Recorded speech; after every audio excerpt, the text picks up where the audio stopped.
Hi, welcome to another edition of Fully Booked and Bonkers with Ian and Bev. We hope you've been well. It's been a while since we've been here because we've been absolutely snowed under with lots of stuff going on, really. Margaritas. Yeah, boozy weekends No, and things like that. A weekend in Glasgow. Yeah. The rest of the time we've been making a garden, inventing a garden. And it's going very, very well.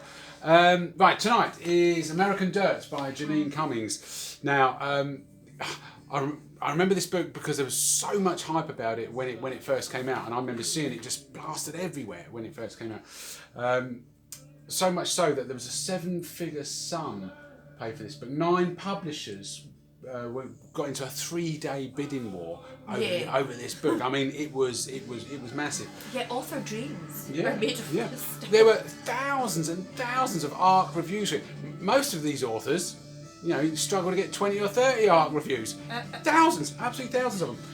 And on the day of its release, it even had, the day it was launched, Oprah Winfrey personally endorsed it. I said, this is the book that King and queen maker of authors. Exactly. If you get a personal endorsement from Oprah Winfrey, pretty much you're guaranteed that your book's going to be a bestseller. Yeah. So, fantastic. This thing's coming out, and then all this controversy then kicked off for whatever reason. Yeah, and it all started to unravel. Oh, yeah, absolutely. There were loads of, in the media and press, like the New York Times, for example, there was loads of negative reviews flooding in about this book.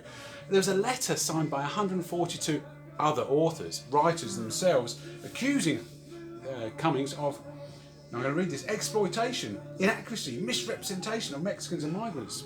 There were threats even on the tour. There were threats to personal threats to the author, to the tour moderators, to the bookshops on the tour, to the point where the publishers had to cancel the tour.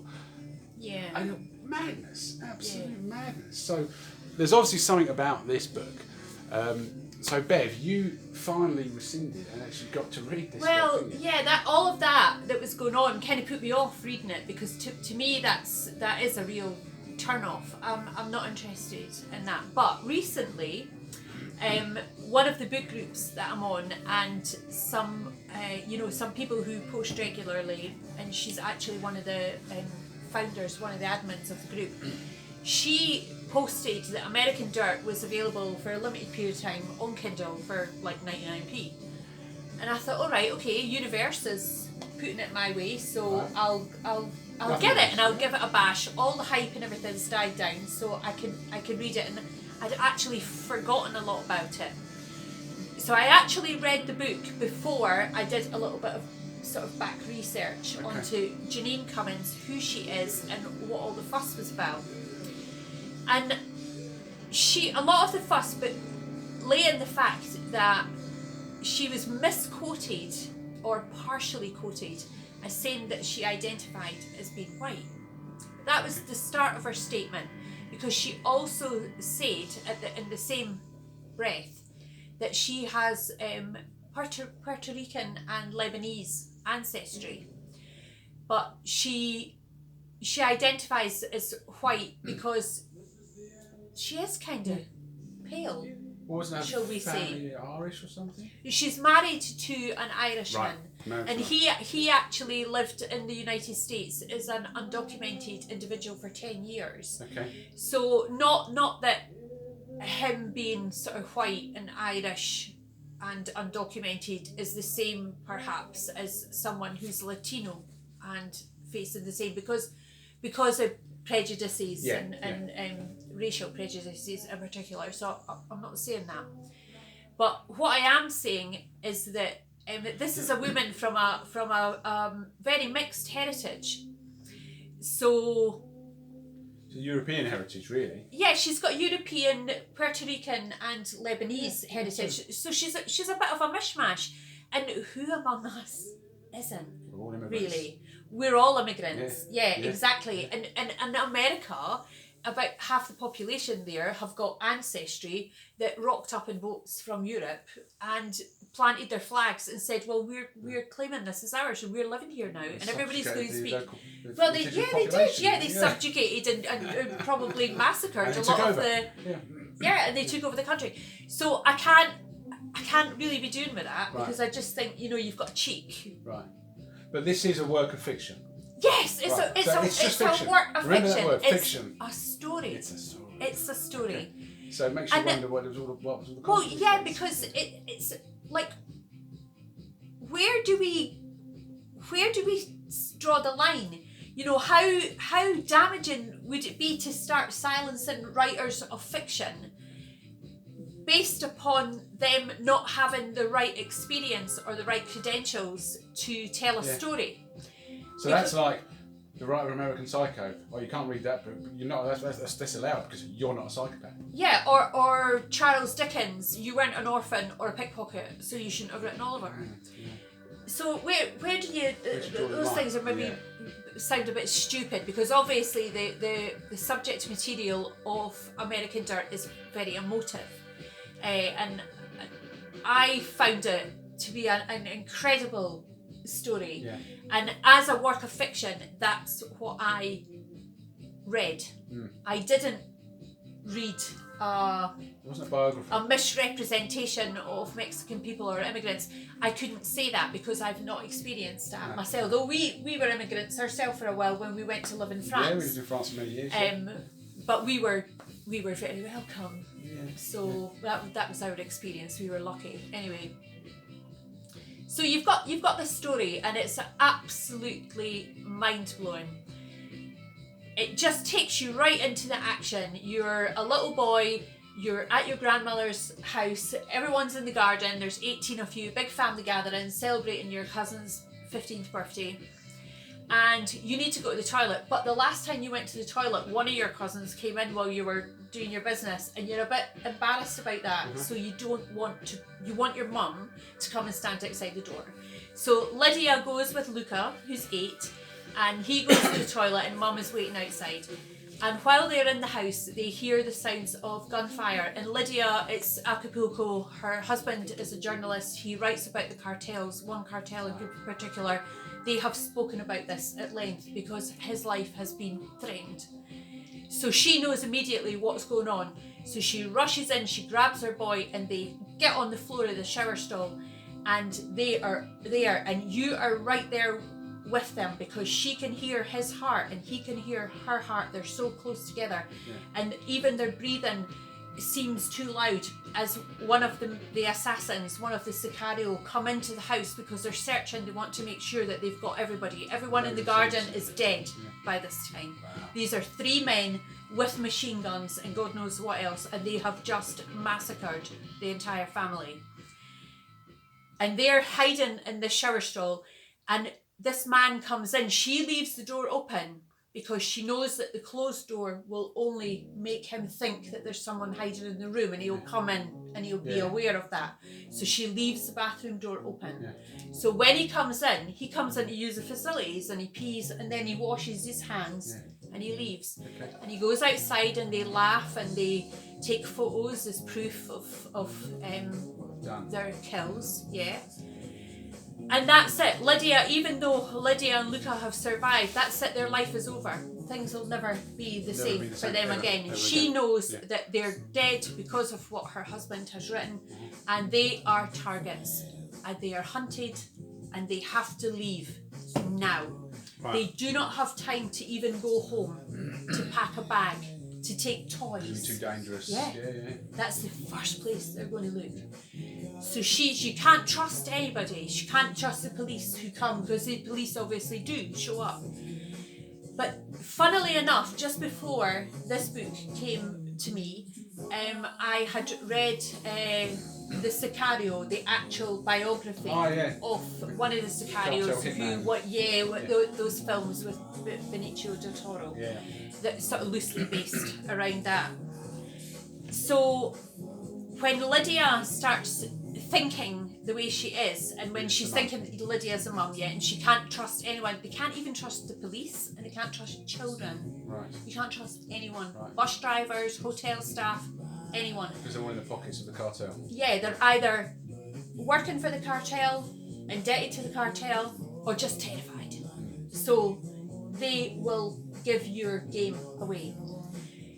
And that was backed up by the information that I got in the book from the real Sicario's life. Because children as young as 5 work for the cartels. They're couriers, they're informants, they're spies, whatever. They get them very young. But the police, the worst thing is that in Mexico, 90% of murders go uninvestigated simply because most of the police work for the cartels.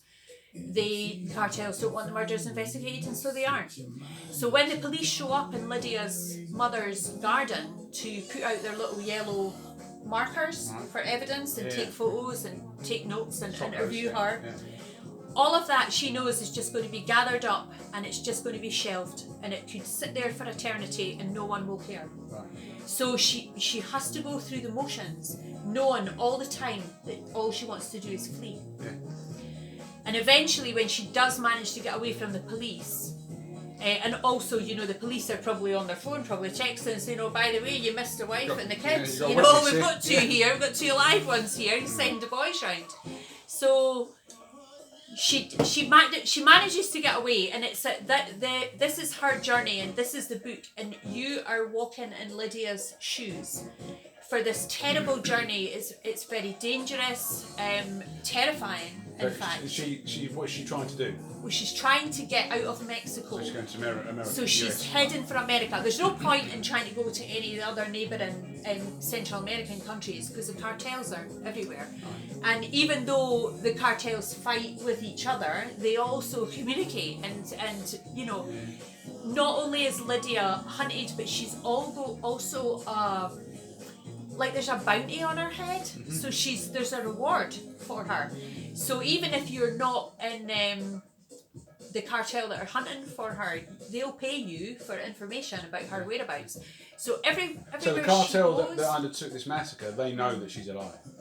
Well, you have to assume so. Lydia has to assume that everywhere she goes, anyone that she speaks to, she's got to be guarded all the time, and she has to impart the understanding of this danger to her 8-year-old son, because by him understanding the danger that they're in as well. And remember, this is a boy who's been walked through a garden where every member of his family are dead in the most horrific manner. So he's traumatized, but she somehow manages to keep the 2 of them going. Her mantra is don't think, don't think, don't think. It's just do. They just put one foot in front of the other and they keep moving.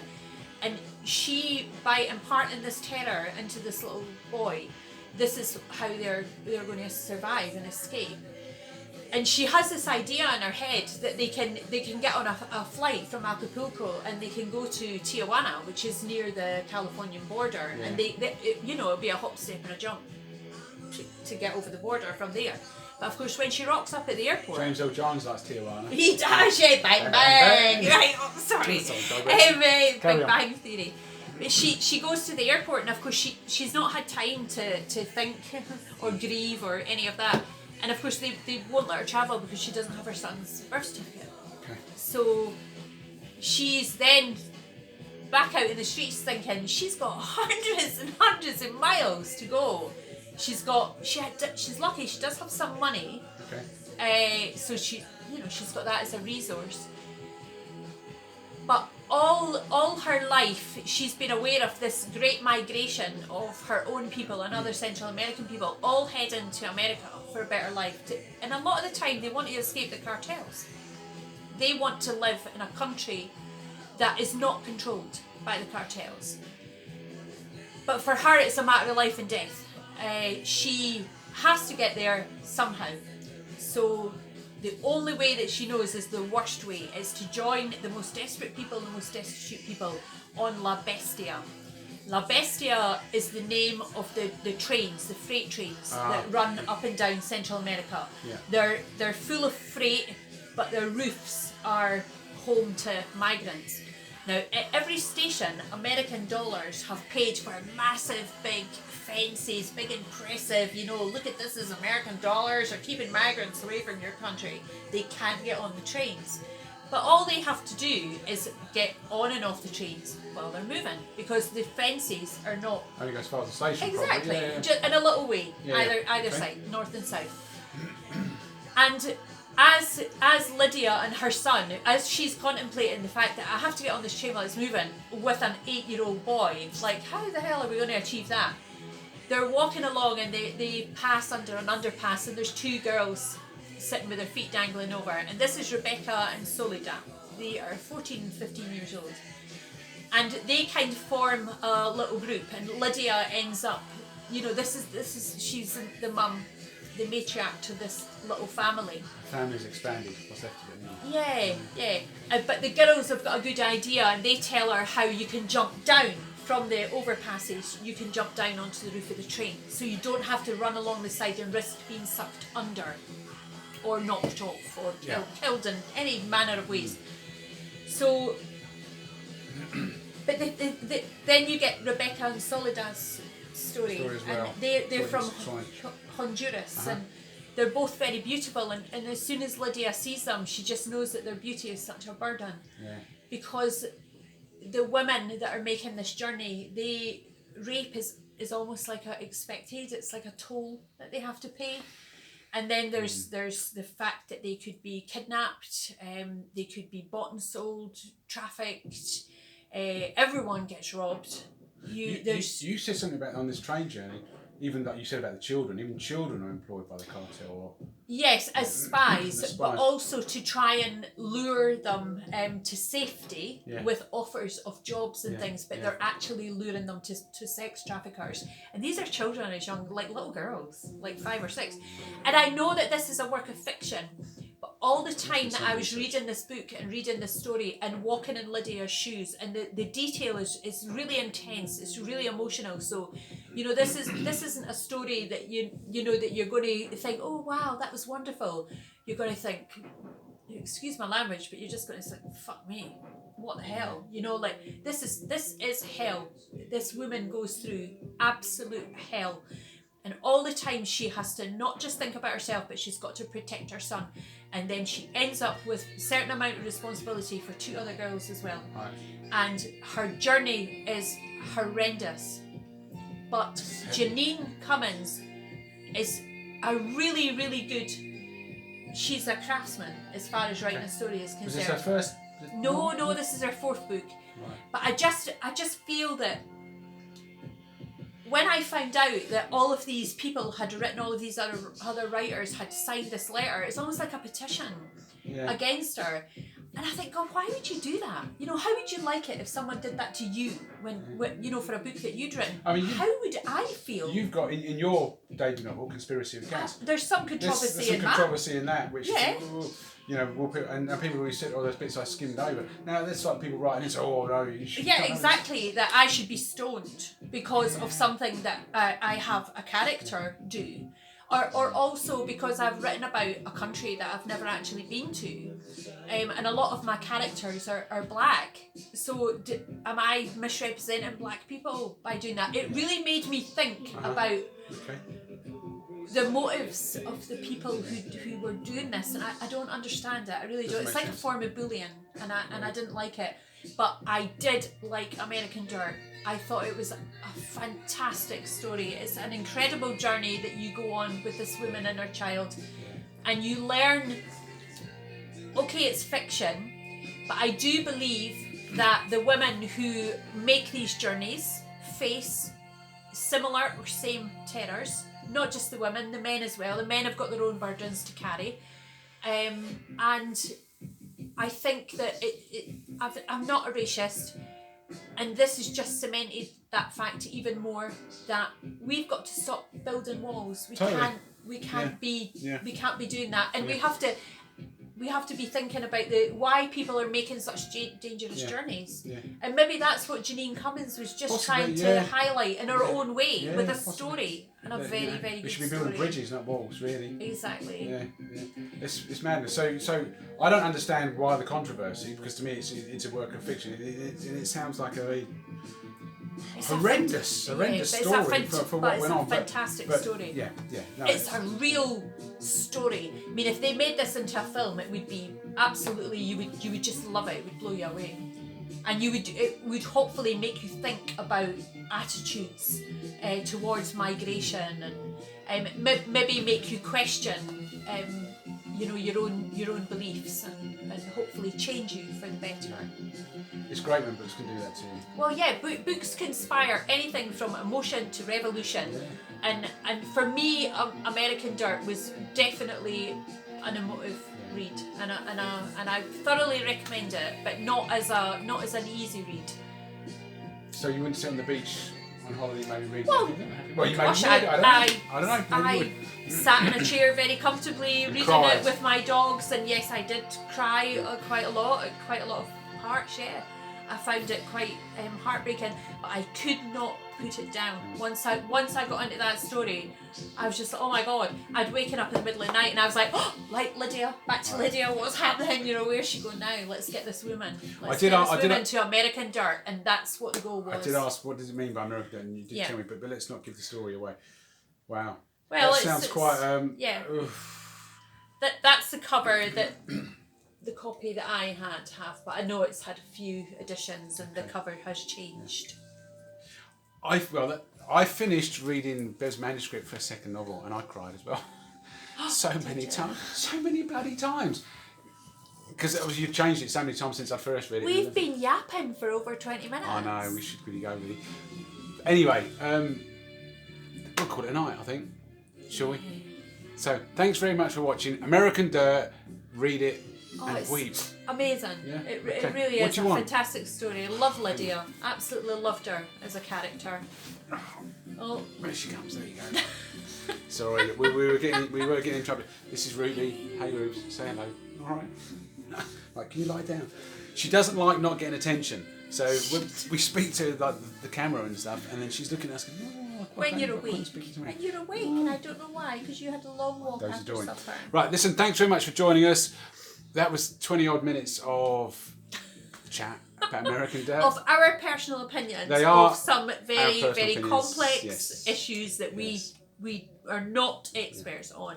But they're maybe not thoughts of other people, but that's it. These are our personal opinions. Yeah. And I remember you reading it, it stimulated conversation, and then you referred back to the other cartel. I know we're still going on about it. The other cartel book, you had the guy, the hitman, the stuff like that. And well, a lot of it tied up. Yeah, things that Lydia were afraid of were things that he was saying was actually a way of life for him. So why the controversy on this book? Well, I don't know, because Lydia wasn't a true representation, or I don't know.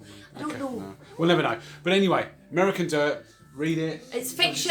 It's fiction. Yeah. It's great, and it's worth a read if you haven't read it already. Oh, Ruby's just turned the lights out. Thanks, Rubes. She said, right, lights out. I've had enough. She wants to go to bed, so we're going to go. Thanks very much. We'll see you again very soon. Take care. Bye.